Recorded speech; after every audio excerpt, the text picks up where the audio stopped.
Good morning, good afternoon, or good evening. Whenever it is that you hear this message, I pray that your mind, your heart, and your spirit are all poised to receive, accept, and respond to words of wisdom. Ashe. Here in the West, there's been a resurgence of interest in witchcraft, right? And on one hand of you got people who have taken up like Wicca and things like that, right? And there's a movement to reclaim this idea of witchcraft, and then on kind of adjacent to that, you have a strand. A lot of them, almost everybody who's here in the U.S. who practices Orisha is influenced by the Afro-Cuban tradition, wherein there is brujeria, witchcraft, right? And for a woman to say "I'm a bruja" now is like it's kind of chic, right? Say "I'm a bruja," even if you speak English and you don't really know what a bruja is, right? You just like, I know it means this, and they're kind of cool because they smoke cigars and that kind of thing. So not a slight, adjacent to this kind of Wiccan, resurgence of Druid and Celtic knowledge and all that kind of stuff. And then you got the Bruja phenomena, and then you got Harry Potter, right? And that kind of pop culture reference is like, it's fun, and Harry Potter made witchcraft and wizardry and all that kind of stuff just delightful, right? Because the stories are great, and all of those different influences have kind of filtered into the people who practice Isheshe, the Orisha lifestyle, as is expressed at the root in Nigeria, West Africa, right? So you got people who are practicing as devotees or priests and priestesses, and they've been, brought up in and trained in the West African tradition, but they're still a part of this bigger cultural movement that is very welcoming and accommodating to the idea of witchcraft. Now, here's the key. None of those other references to witchcraft have anything to do with witchcraft as it's practiced in Yoruba land. Like, and sincerely, they have nothing to do with each other, except for the fact that they use the word witch to refer to these kind of esoteric systems. But in actual practice, not Harry Potter, not brujas, not the Celtic or the Salem witches, like none of those things have anything to do with witchcraft as it is understood and practiced in West Africa. Okay? And that's hard for us as Westerners to grasp and understand and accept. We really want to believe that the idea of witchcraft is the same because we're using the same word. And the irony is, people will say, well, we should reject this Western word of witch, but then at the same time, they want to impose the modern Western idea of revival and adopting witchcraft as a pop phenomenon. So it's a total contradiction, because you're saying you're not going to treat this like the West, but then that's exactly what you're doing. Because in Yoruba land, witchcraft it's a dangerous force. Period. Right? It isn't necessarily all bad, or it's not all negative, but it is always a dangerous force. It is always a dangerous force. And so it's something that people, for example, are never, ever going to come out in any public forum and say that they're a witch. Not in Yoruba land. No way, no how. It's not gonna happen. Anyone who does that is no. It's just not gonna happen. Okay. And so what I'm doing right now in my work is I'm really working to continue the process of just putting things into context and really clarifying things for people so that you can make an informed decision and an intelligent approach to the different dimensions of Orisha lifestyle as you come in contact with them. And so, although I don't advocate fear and anxiety and paranoia in any dimension of our tradition, it's not about that.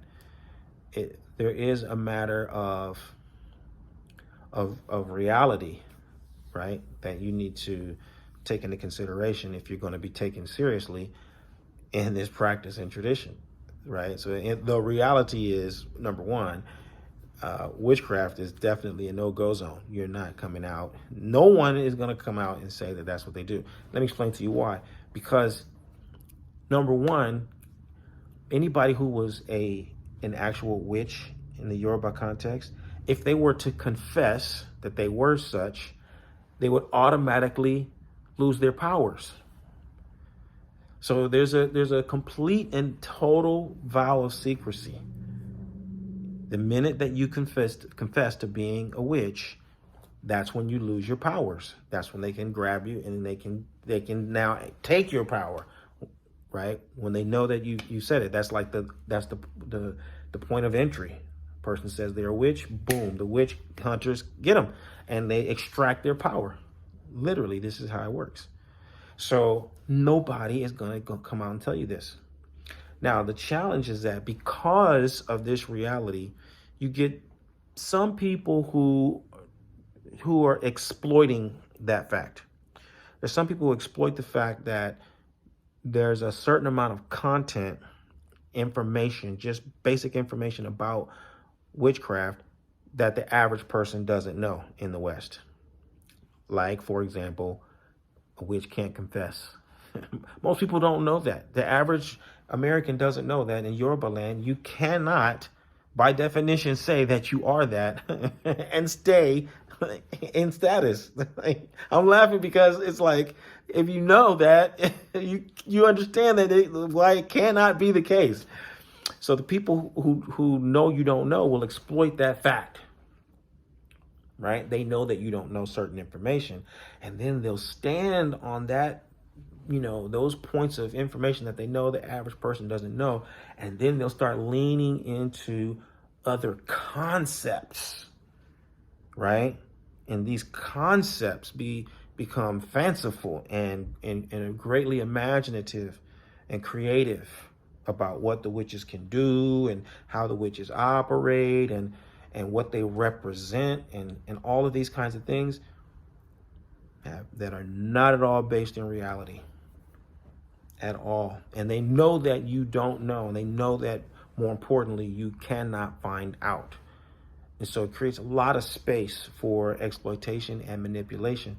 So I can tell you with a really super duper high level of certainty that 99% of the information that you've seen about witches in the Yoruba context, 99% of it is false, is erroneous, it's imaginary, it's make-believe. It is in no way based on actual witchcraft as it is practiced in Yoruba land, right? Now, there is a great vast body of knowledge and information that does give us verifiable understanding about witchcraft, and that is Ifa. That is Ifa. Ifa has a range of information that tells you about who the witches are, the sources of of where they come from, how people become witches, the relationships between the witches and Ori, the relationship between Oromila and the witches. Lots of verses that talk about the relationship between Albatala and the witches, relationships between Gelede and the witches.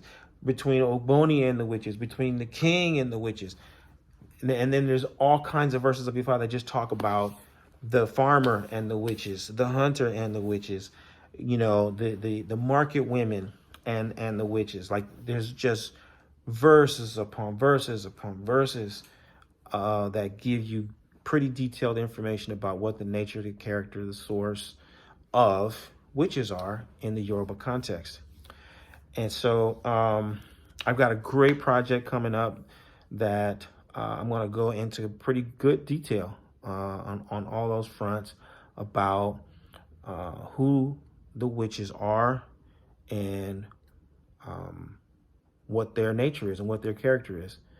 And through this work, I hope to shed light on the reality of witchcraft in Yoruba cosmology, and also set the stage for, as I said, for you, the practitioner, to come into this practice and to make an intelligent, realistic series of decisions about, what you need to do when the question of witchcraft crops up, either in a reading that someone is doing for you, or in the context of you're in some kind of online forum and people are talking about witches, or you go to some form of a ceremony, and in the midst of it, maybe somebody even invites you to become a member of the Witches Society. I want you to understand, how to make the best decisions in all of those scenarios so that you can preserve your prenatal choice and continue to deliver on the ancestral promise in a way that is smart and in a way that is consistent with the laws of the universe as defined by Ifa. So keep your eyes open. I can't wait to share with you, and I look forward to continuing the conversation. Bye for now. Odabo.